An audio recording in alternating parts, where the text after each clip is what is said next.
And welcome back to Home Track Heroes here on CW11. Kyler Ope and Caleb Hart up here in the booth, bringing all the action to you as Derek Thorne has taken over the lead. And now it's Hayden Plybon trying to fend off Donnie Wanna once again with a very hungry Preston Peltier in fourth.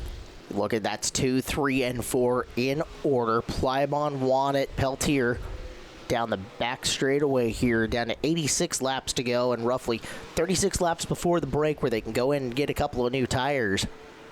And make any changes they need also. So for people like Naaman Lang, who's only gone backwards, it couldn't come any sooner for him, because he can come in, make the changes he knows that his car needs, and stack the field back up and get another chance at it. But you got to survive then. You can't go a lap down until then, or so you won't get your spot back.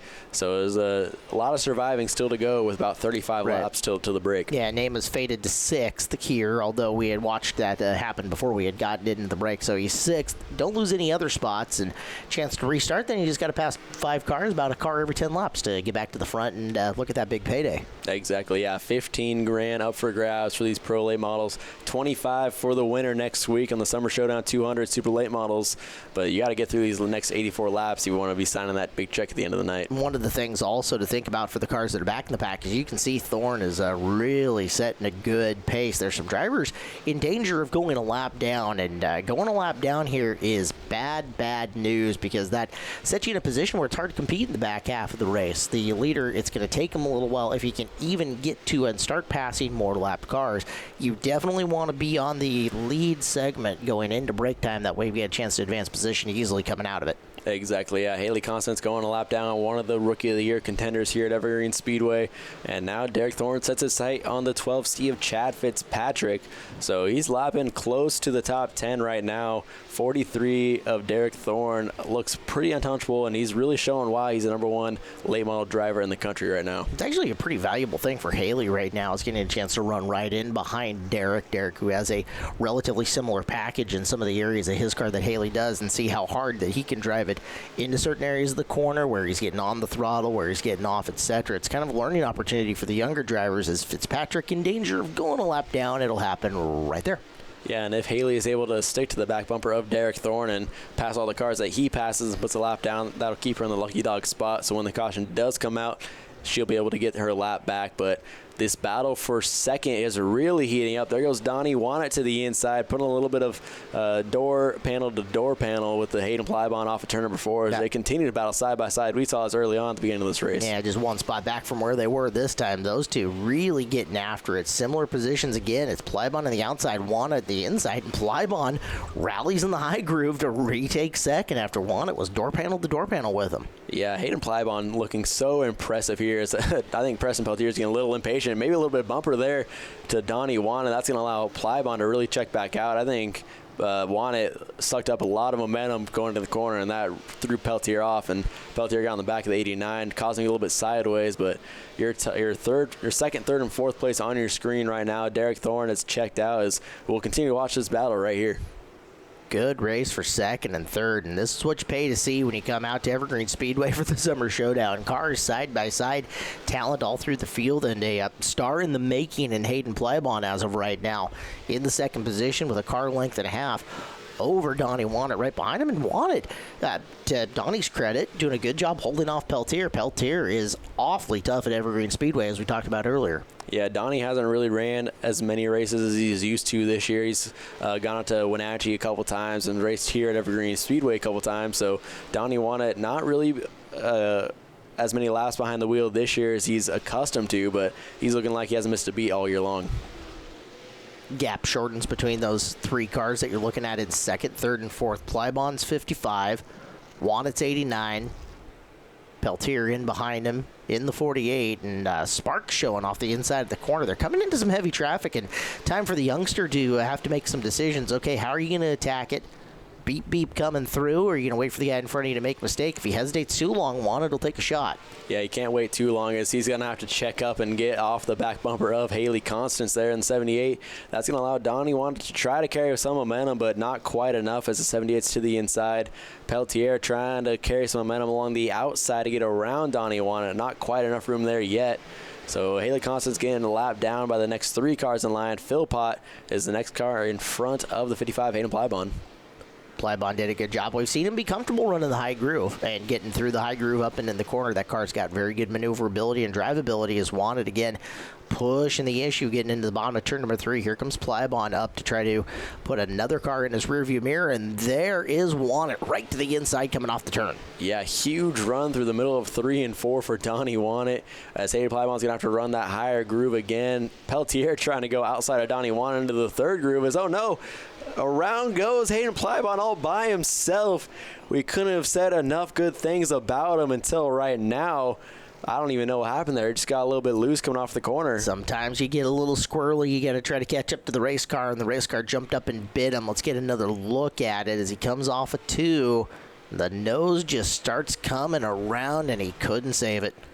Really tough break there for the 2nd place runner, Hayden Plybon. Heartbreak, as he had such a good car all night long. We were about 50 laps into it, and we're going to ride along with Haley Constance. 55 is just going to go around right in front of her. So we're going to bring it back up to the booth for a second to catch our breath, catch our thoughts, because that was a long, I think, almost 75 or 50 laps so far. So it's been tough. It has. You wonder if Plybon, who had to really get on the gas a couple of times, might have used up a little bit of tire. Tire starts going away from him, and as he starts maneuvering in and through traffic, maybe he didn't have as much tire left as he thought, got on the hammer to try to make a run to the outside, and that's kind of what kicked him around. Just a thought. I'm not 100% sure, but tough break for Hayden. Boy, he was having a very impressive race. Yeah, could have warped his tires a little too much to run that outside line. This segment is brought to you by Central Welding. Central Welding Supply's mission of excellent service hasn't changed since 1975. A locally owned family business providing gases, safety, and welding supplies. Central Welding Supply's expert staff makes the difference. Find their 25 locations at centralweldingsupply.com. As the green flag is back out in the air, Donnie Wannett now in 2nd place. Let's see what he has for the 43 of Derek Thorne, but Peltier trying to get to that 2nd spot. Yeah, talk about good timing for those guys who weren't up in that top 4, make it top 3 now, as now they get a chance to restart up front and maybe make a difference here in the later stages. Thorne did a good job of holding off Wannett. We're about 22 laps away from the break. So we're going to look a little bit further back. There's a look at Plybon, who's having to come back after him and now rally back up in the back of the pack. Yeah, I'm sure he's driving a little upset at himself because that was all just a driver mistake there. So he's definitely probably going to beat himself up over that one. Now he's going to go to the outside of Nema Lang.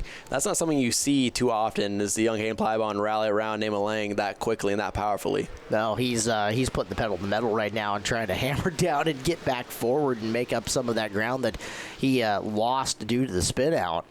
So it's Thorne, Wannett, Peltier. We're watching a little bit further back in the pack. You've got Haley Constance, the 78. That's Garrett Evans in the 64. Evans has made his way around Caden Holm in the 9 car. Battles in and around the 9th, 10th position, if I remember seeing the ticker right. Yeah, and it's fun watching all the different lines that these drivers take through the corners. We'll watch Bennett and Plybon going here into turn number 1. Just the different lines that take you enter in 2 different grooves. Plybon washes up the track, is able to diamond off the corner, and you'll see the ton of momentum he'll carry up and get right up to the back bumper of Greg Bennett and almost to the inside. He's going to go to the inside. Let's see what the 55 can do going into turns 3 and 4. Is this track just has so much space and has so much grip everywhere you look.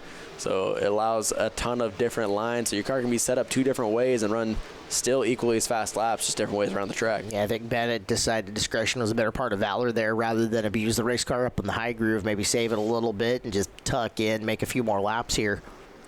Yeah, because we're coming up on 67 laps remaining, so about 17 to go until the halfway break. So still anything can happen for these drivers to be able to come in, get some adjustments made in the car, get a couple new tires, and it's going to be a completely different race at that point. Oh, your top 3 breaking away once again. Thorne certainly not running away from Wannett here, with Peltier in the 3rd spot. Yeah, it could be Derek taking that experience that he has and just trying to save those tires. He ran hard early on to take the lead, so it could be maybe just trying to cool him down, save what he's got, maybe hoping that Donnie Wannett and Preston Peltier have the same idea that he does, and hey, let's just save our stuff, run right around another 16 laps to the halfway break, and go from there. You know, unless you're running a race that pays for every lap led, there's only 1 lap you have to lead, and that in this one is 125 for all the money.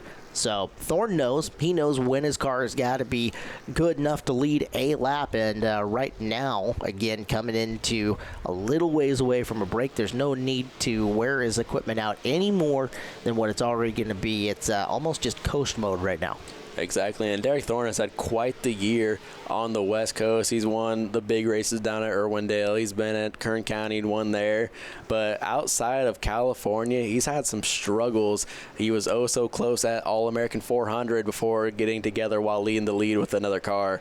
And then at Snowball Derby, coming up just short behind Ty Majeski. So he's been there at these big races, but he hasn't quite got them yet. So you know he's hungry and wanting to bring home the big checks tonight. You could say that the Snowball Derby deal was controversial in some ways. There was some contact there and making it in the past, but that is big money late model racing in a lot of ways. You got to expect some of that.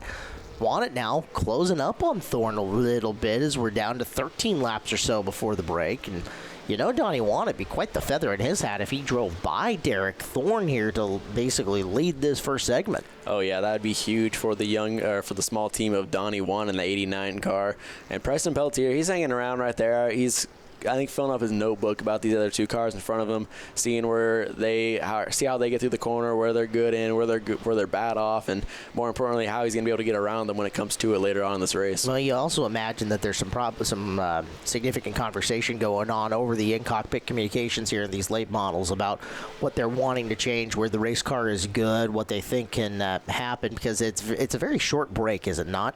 Yeah, it's about 7 or 8 minutes for them to work on their car, so they don't have a ton of time that they need to make the changes that they want. So they got to have a plan going into it. They can't wait till the last second as we're going to flash back just outside of the top 5. We got Naima Lang, Garrett Evans, probably the two most experienced cars and drivers there are on this racetrack. Greg Bennett right in front of them.